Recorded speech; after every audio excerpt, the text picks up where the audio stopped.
We've been talking a lot about commonly prescribed drugs, and you and I can remember a time when we could watch the national news and a 2-minute commercial break, and there wouldn't be any commercials for to go, if you have this problem, go ask your doctor about this. How much of that, you know, on TV, radio, print, how much of that is a problem where we're bombarded every day with, do you have this? Ask your doctor about this. It's a big problem. It's called direct-to-consumer advertising.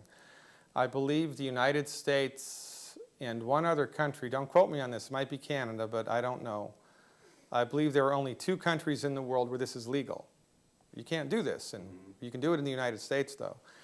Now, again, remember, it's modern American medicine is a for-profit enterprise, right?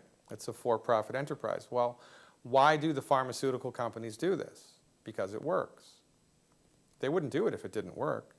They do it because it works. They do it because it turns a profit for them. So, again, direct-to-consumer advertising supports the cultural myth that the MD knows what's best for you, right? And this is a cultural myth, and every culture suffers from myths, right? Years ago, we were convinced that blacks were animals, and that's how we justified slavery. They're not really human beings. They don't have a soul. Everybody believed it, and so that's why we were okay with slavery.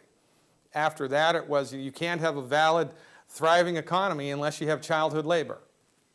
After that, women aren't smart enough to vote, right? Cultural myth. Earth is flat. Cultural myth. It's reality by consensus. Everybody believes it because everybody believes it. Well, the cultural myth that we're in the middle of now is that your MD knows what's best for you, and everybody else is a back-of-the-bus quack.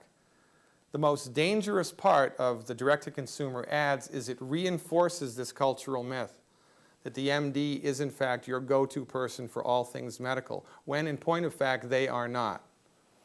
As far as I'm concerned, the profit for drug sales is a minor thing here.